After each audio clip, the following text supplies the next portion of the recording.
ನಾನು ನಿಮ್ಮಲ್ಲಿ ನೇರವಾಗಿ ಹೇಳ್ತೀನಿ. ನಾನು ನಿನ್ನೆ ನಮ್ಮ ಪ್ರಧಾನ ಕಾರ್ಯದರ್ಶಿಯಲ್ಲಿ ಕೇಳಿದೆ, ನಾಳೆ ನಮ್ಮ ತಂಡ, ನಾನು ಒಂದು ತಂಡದಲ್ಲಿರುವವನು, ಇವತ್ತು ಬೀದರ್ನಲ್ಲಿರಬೇಕಾಗಿತ್ತು.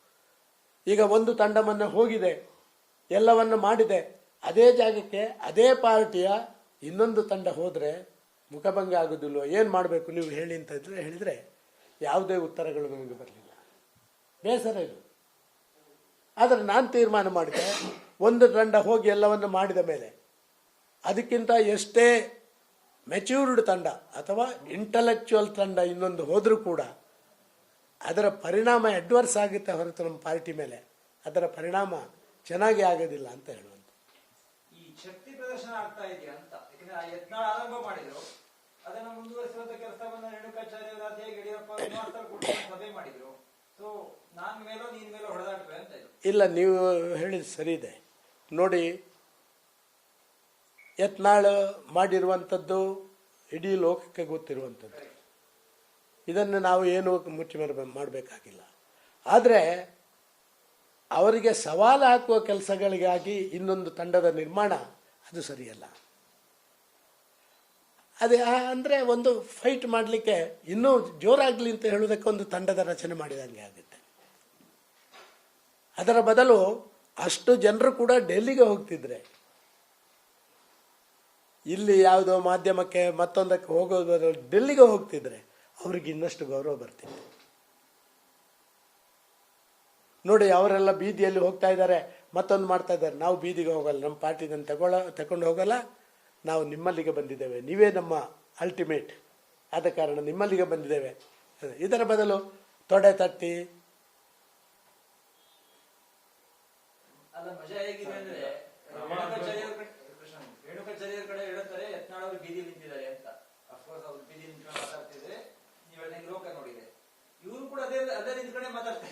ನಾನು ಅದನ್ನೇ ಹೇಳಿದೆ. ಈಗ ಇವರು ಮಾಡಿದ್ದು ಕೂಡ 100ಕ್ಕೆ 100 ಅಕ್ಷಮ್ಯ ಅಪರಾಧ.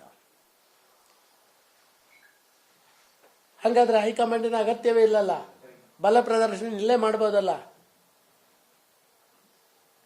ನಮ್ಮ ಅಂಪೈರ್ಗಳು ಮತ್ತೊಬ್ಬರ ಅಗತ್ಯ ಇಲ್ಲ. ಬಲ ಪ್ರದರ್ಶನ ಇಲ್ಲೇ ಆಗಬಾರ್ದು. ನಾವು ಏನು ಹೇಳಬೇಕಾ ಅದನ್ನು ದೆಹಲಿಗೆ ಹೋಗಿ ವರಿಷ್ಠರ ಅಂಗಳದಲ್ಲಿ ಹೇಳಬೇಕು. ಅವರೇನು ಮಾಡ್ತಾರ ಅದನ್ನೆಲ್ಲ ವಿವರಿಸಬೇಕು. ಆ ಮೂಲಕ ನಮ್ಮ ಗೌರವವನ್ನು ನಾವು ಹೆಚ್ಚು ಮಾಡಿಕೊಳ್ಬೇಕು. ಸರ್, ಪಕ್ಷದ ಶಾಸಕರ ವಿರುದ್ಧ ಶಿಸ್ತು ಕ್ರಮ ಜರುಗಿಸುವ ಅಧಿಕಾರ ರಾಜ್ಯಾಧ್ಯಕ್ಷರಿಗೆ ಇದೆಯೋ ಇಲ್ಲವೋ?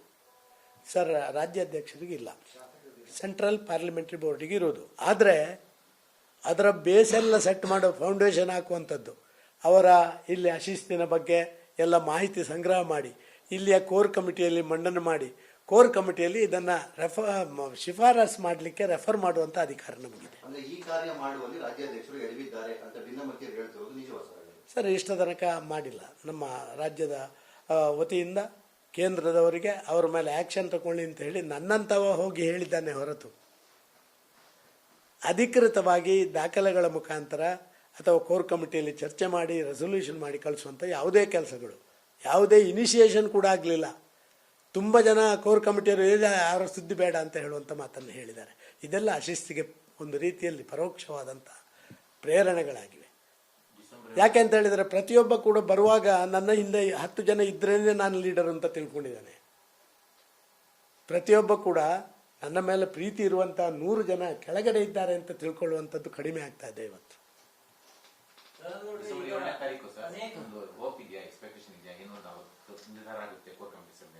ಪೂರಕವಾಗಿ ಸರ್, ಈಗ ಅನೇಕರು ಯತ್ನಾಳ್ ಅವರು ಹೊರಗಡೆ ಹಾಕಬೇಕು ಅಂತ ಮಾತುಗಳನ್ನು ಹೇಳ್ತಾ ಇದ್ದಾರೆ. ಅನೇಕರು ರೇಣುಕಾಚಾರ್ಯ ಟೀಮ್ ಕೆಲವರು ಮಾತಾಡ್ತಾ ಇದ್ದಾರೆ. ನೀವು ಪಾರ್ಟಿ ಅಧ್ಯಕ್ಷರ ಕೆಲಸ ಮಾಡಿ ಅನುಭವ ಇದ್ದವರು, ಈಗ ಯತ್ನಾಳ್ ಅವರನ್ನು ಹೊರಗಡೆ ಹಾಕೋದೇ ಸರಿ ಅನ್ನೋದು ವಾದವೋ ಅಥವಾ ಅದನ್ನು ಸಮ ಮಾಡಬೇಕು ಅನ್ನುವಂಥ ನಿಮ್ಮ ಸಲಹೆ ಇದೆಯೋ? ಸರ್, ನಾವು ಏನು ಹೇಳಬೇಕಾದನ್ನು ನನ್ನ ಕೇಂದ್ರದ ವರಿಷ್ಠರ ಜೊತೆ ಮುಖಾಮುಖಿಯಾಗಿ ದೆಹಲಿಗೆ ಹೋದವರು ಹೇಳಿದ್ದೇನೆ ಮತ್ತು ನನ್ನ ಪತ್ರದಲ್ಲಿ ಬರೆದಿದ್ದೀನಿ. ಇವತ್ತು ಯಾವುದೊಬ್ಬ ವ್ಯಕ್ತಿಯನ್ನು ಹೊರಗಾಕಿ ಅಥವಾ ನಾವು ಉಳಿಸ್ಕೊಳ್ಳಿ ಅಂತ ನಾವಿಲ್ಲಿ ಹೇಳೋದು ಒಂದು ರೀತಿಯಲ್ಲಿ ಏನಾಗುತ್ತೆ ಅಂತ ಹೇಳಿ ಟೀಮ್ಗೆ ನಮ್ಮನ್ನು ಸೇರ್ಪಡೆ ಮಾಡಿದಂಗೆ ಆಗುತ್ತೆ. ನಾವು ಮೇನ್ ಪ್ಲೇಯರ್ಸ್ ಅಲ್ವೇ ಅಲ್ಲ. ಈಗ ನಿಮ್ಗೆ ಗೊತ್ತಲ್ಲ, ಮೇನ್ ಪ್ಲೇಯರ್ಸು ಈಗ ಭಾರಿ ದೊಡ್ಡ ಜನಗಳು ಮೇನ್ ಪ್ಲೇಯರ್ಸ್ ಇದ್ದಾರೆ. ಮೇನ್ ಪ್ಲೇಯರ್ಸು ಪ್ರಾಮಾಣಿಕತನ ಇರುವಂಥವರ ಮೇನ್ ಪ್ಲೇಯರ್ಸ್ಗಳ ಸಂಖ್ಯೆ ಕಡಿಮೆ ನಮ್ಮ ಪಾರ್ಟಿಯಲ್ಲಿ. ಪಕ್ಷಕ್ಕೆ ಕಮಿಟ್ಮೆಂಟ್ ಇರುವಂಥ ಮೇನ್ ಪ್ಲೇಯರ್ಸ್ಗಳ ಸಂಖ್ಯೆ ಕಡಿಮೆ ಆಗಿದೆ ಇವತ್ತು. ಅವರೆಲ್ಲ ಸ್ವಲ್ಪ ಬೌಂಡ್ರಿ ಲೈನಿಂದ ಹೊರಗೆ ಕೂತ್ಕೊಂಡು ನೋಡುವಂಥದ್ದು. ಯಾವತ್ತಾದರೂ ಒಮ್ಮೆ ಆ ಬಾಲ್ ಹೊರಗೆ ಬಂದರೆ ಅದನ್ನು ಎತ್ತಿ ಬಿಸಾಕಿ ಅವರಿಗೆ ಕೊಡುವಂಥದ್ದು ಇಷ್ಟರಲ್ಲಿ ಉಳಿದಿದೆ. ಕಮೆಂಟ್ ಮಾಡುವಂಥದ್ದು ಕೂಡ ಅಪರಾಧ. ಯಾರು? ಪ್ರಾಮಾಣಿಕರು ಕಮೆಂಟ್ ಮಾಡೋದು ಅಪರಾಧ. ಪ್ರಾಮಾಣಿಕರು ಯಾವುದೋ ಒಂದು ಸರಿ ಮಾಡಲಿಕ್ಕೆ ಪ್ರಯತ್ನ ಪಡೋದು ಅಪರಾಧ ಅಂತ ಹೇಳುವಂಥ ಆ ಪರಿಸ್ಥಿತಿ ನಮ್ಮ ಪಾರ್ಟಿಯಲ್ಲಿ ಮುಟ್ಟಿದೆ, ಗೊತ್ತಿರಲಿ ನಿಮಗೆ. ಮತ್ತು ಯಾರ್ಯಾರು ಕೆಲಸ ಮಾಡಿದ್ರು ಹಲವಾರು ಜನ ನಾನು ಮಾಧ್ಯಮದಲ್ಲಿ ಅವರನ್ನು ನೋಡೋದಿಲ್ಲ. ಯಾರ್ಯಾರು ಕ್ಲಿಷ್ಟ ಪರಿಸ್ಥಿತಿಗಳಲ್ಲಿ ಪಕ್ಷವನ್ನು ಒಟ್ಟಿಗಿಟ್ಟುಕೊಳ್ಳುವಂಥಲ್ಲಿ ಯಶಸ್ವಿ ಆದ್ರ ಅವರೆಲ್ಲ ಇವತ್ತು ಯಾರಿಗೂ ಬೇಡ.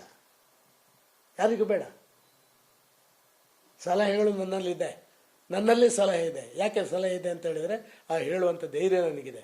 ಅನಂತ್ ಕುಮಾರ್ ಬಣ, ಯಡಿಯೂರಪ್ಪರ ಬಣ ಎರಡಿದ್ದಾಗ ಅದನ್ನು ನಾನು ಹ್ಯಾಂಡಲ್ ಮಾಡಿದ್ದೇನೆ. ಆ ಹ್ಯಾಂಡಲ್ ಮಾಡುವುದರ ಮುಖಾಂತರ ಒಂದಷ್ಟು ಆ ಕಾಲಘಟ್ಟದಲ್ಲಿ ಹೇಗೆ ಪರಿಹಾರ ಮಾಡಲಿಕ್ಕೆ ಆಯಿತು ಅಂತ ಒಬ್ಬ ಕೇಳುವಂಥ ಮನುಷ್ಯ ಇಲ್ಲ ಬಿಜೆಪಿ.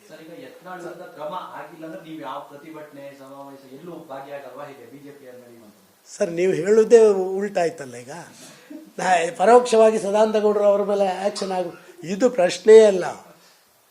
ನಾನು ವಕೀಲ ಆಗಿದ್ದ ಕಾರಣ ಮತ್ತು ನಾನು APP ಆಗಿದ್ದ ಕಾರಣ ಸರ್ಕಾರದ ಪರವಾಗಿ ಹೆಂಗೆ ವಾದ ಮಾಡಬೇಕು, ವಕೀಲಾಗಿ ಒಬ್ಬ ವ್ಯಕ್ತಿಯ ಪರವಾಗಿ ಹೆಂಗೆ ಗೊತ್ತಿದೆ. ಆದ ಕಾರಣ ನಾನು ಯಾರ ಪರನೂ ಇಲ್ಲ. ನಾನು ಇಬ್ಬರ ಪರವಾಗಿ ನಿಶ್ಚಿತವಾಗಿ ಇಲ್ಲ. ಆದರೆ ಹೆಚ್ಚು ತಪ್ಪು ಮಾಡಿದವರ ವಿರುದ್ಧ ಹೆಚ್ಚಿದ್ದೇನೆ, ಕಡಿಮೆ ತಪ್ಪು ಮಾಡಿದವರ ವಿರುದ್ಧ ಸ್ವಲ್ಪ ಕಡಿಮೆ ಇದ್ದೇನೆ. ಸರ್, ತಾವು ಇದನ್ನು ಸರಿಪಡಿಸಿ ಅನ್ನೋ ಮಾತನ್ನ ಹೇಳಿದ್ರಿ. ಆದ್ರೆ ಹಿಂದೆ ಒಂದ್ಸರಿ ಎಲ್ಲ ಒಂದೆಲ್ಲ ಸರಿಪಡಿಸಿ ಸರಿ ಆಗ್ತಿಗೆ ಎಲ್ಲ ಹೋಗ್ತಾರೆ ಸರಿಯಲ್ಲ ಅಂತ. ಆದ್ರೆ ಎತ್ತಾಳವ್ರು ನಿಮ್ಮ ವಿರುದ್ಧವಾಗಿ ಮಾತಾಡೋದು ಅದು ನಿಮ್ ಬೇಸರ ತಂದ?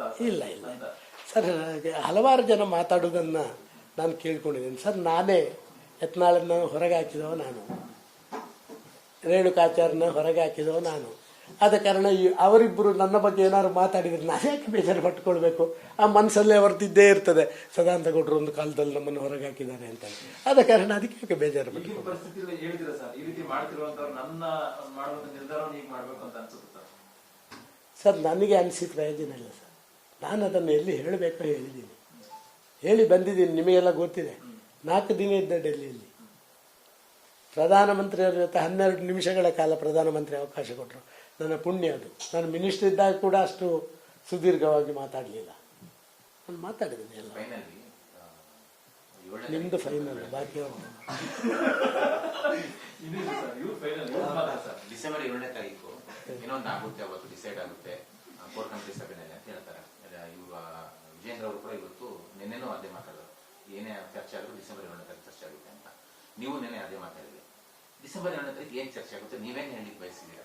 ನೋಡಿ ಸರ್, ಡಿಸೆಂಬರ್ 7ನೇ ತಾರೀಕಿಗೆ ಫೈನಲೈಸ್ ಆಗಲಿಕ್ಕೆ ನಮ್ಮ ಉಸ್ತುವಾರಿಯವರ ಅಲ್ಟಿಮೇಟ್ ಅಲ್ಲ. ಇಂಥ ಸಂದರ್ಭದ ಬಗ್ಗೆ ಯಾವುದೇ ತೀರ್ಮಾನ ಕೊಡಬೇಕಾದ್ರೆ ಆ ತೀರ್ಮಾನಗಳು ಅಧಿಕೃತ ತೀರ್ಮಾನಗಳಾಗಬೇಕು. ಅಧಿಕೃತ ತೀರ್ಮಾನಗಳು ರಾಷ್ಟ್ರೀಯ ಅಧ್ಯಕ್ಷರೇ ಕೊಡಬೇಕು, ಬೇರೆಯವರು ಕೊಡಲಿಕ್ಕೆ ಆಗೋದಿಲ್ಲ. ಇವರು ಮಾಹಿತಿಗಳನ್ನು ಇಲ್ಲಿ ಏನು ನಡೀತದೆ ಅಂತ ಹೇಳುವಂಥ ವಿದ್ಯಮಾನಗಳನ್ನೆಲ್ಲವನ್ನು ಕೊಡಬಹುದೇ ಹೊರತು ಈ ನಾಳ್ದು 7ನೇ ತಾರೀಕು ಇವರೇ ಬಂದು ಏನು ಮಾಡೋಕ್ಕಾಗ. ನೋಡಿ, ಇವತ್ತು 7ನೇ ತಾರೀಕಿಂದು ಮೀಟಿಂಗ್ ಅಗತ್ಯ ಇಲ್ಲ ಅಂತ ನಾನು ಭಾವಿಸ್ತೇನೆ. 7ನೇ ತಾರೀಕಿನ ಮೀಟಿಂಗಿನವರೆಲ್ಲ ಡೆಲ್ಲಿಯಲ್ಲಿದ್ದಾರೆ, ಅವರೆಲ್ಲ ಕೇಳ್ಬೋದಲ್ಲ ಸರ್. ಈಗ ಒಂದು. ಎರಡನೇದಾಗಿ ಈಗಾಗಲೇ 2 ಕಡೆಯಲ್ಲೂ ಏನೆಲ್ಲ ಹೇಳಬೇಕು ಅಂತ ಹೇಳುವಂಥದ್ದು ಈಗ ಹೇಳಿ ಆಗಿದೆ ಅಲ್ಲ ಈಗ ಆಲ್ರೆಡಿ. ಇನ್ನೇನಿದೆ?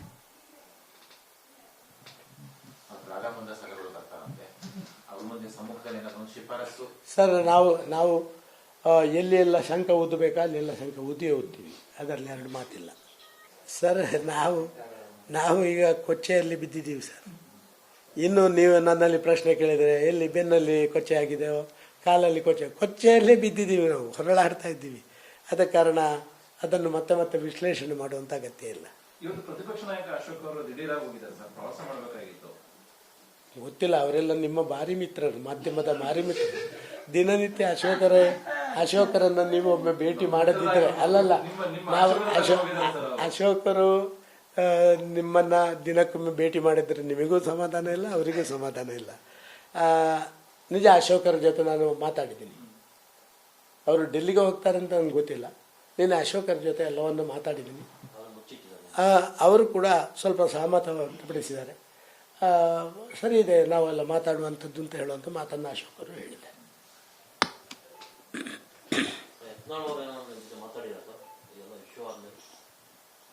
ಯಾರು ಅದು ಮಾತಾಡಿದರೆ ನಿಮಗೆ ಗೊತ್ತಾಗದೆ ಮಾತಾಡಲಿಕ್ಕೆ ಸಾಧ್ಯವೇ ಇಲ್ಲಲ್ಲ.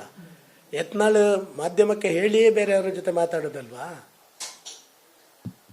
ಒಳ್ಳೆ ಶುಭ ಸುದ್ದಿ ಬರುತ್ತೆ ಸರ್ ಪಾರ್ಟಿ ಒಳಗಡೆ. ಇನ್ನು 2 ದಿನ ಇವತ್ತು ಎಲ್ಲ ಡೆಲ್ಲಿ ಮಾಹಿತಿ ತಗೊಂಡಿದ್ದಾರೆ ಅಂತ ಹೇಳಿದ್ರೆ ನನಗೆ ಅನ್ನಿಸ್ತದೆ ಪರಿಹಾರ ಇದ್ದೇ ಇದೆ ಅಣ್ಣ, ಖಂಡಿತವಾಗಿ ಪರಿಹಾರ ಇದ್ದೇ ಇದೆ.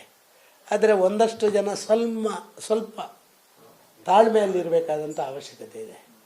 ಆ ತಾಳ್ಮೆಯನ್ನು ಮಾಡಬೇಕಾದವರು ನಮ್ಮ ರಾಜ್ಯದ ಜವಾಬ್ದಾರಿ ಸ್ಥಾನದಲ್ಲಿ ಕೂತವರು. ಅವರ ಸ್ವಲ್ಪ ಎಲ್ಲರನ್ನು ಸಮಾಧಾನ ಮಾಡುವಂಥದ್ದನ್ನು ಮಾಡಿದರೆ ಎಲ್ಲ ಸಮಾಧಾನ ಆಗುತ್ತೆ. It will take some time. Already ಅವ್ರು ಮಾಡಿದಾರಂತಲ್ಲ ಸರ್, ಪ್ರಯತ್ನ ಪಟ್ಟಿದ್ದಾರಂತೆ, ಭೇಟಿ ಮಾಡೋಕೆ ಅವಕಾಶ ಗೊತ್ತಿಲ್ಲ ನನಗೆ, ಅದರ ಬಗ್ಗೆ ನನಗೆ ಮಾಹಿತಿ ಇಲ್ಲ.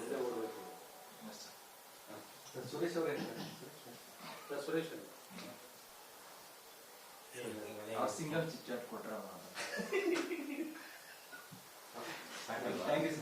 ಆಮೇಲೆ ಕ್ವಶನ್ ಕೇಳೋಣ ಅಂತ ಇಟ್ಕೊಂಡಿದ್ದೀನಿ. ಅಂಬರೀಷ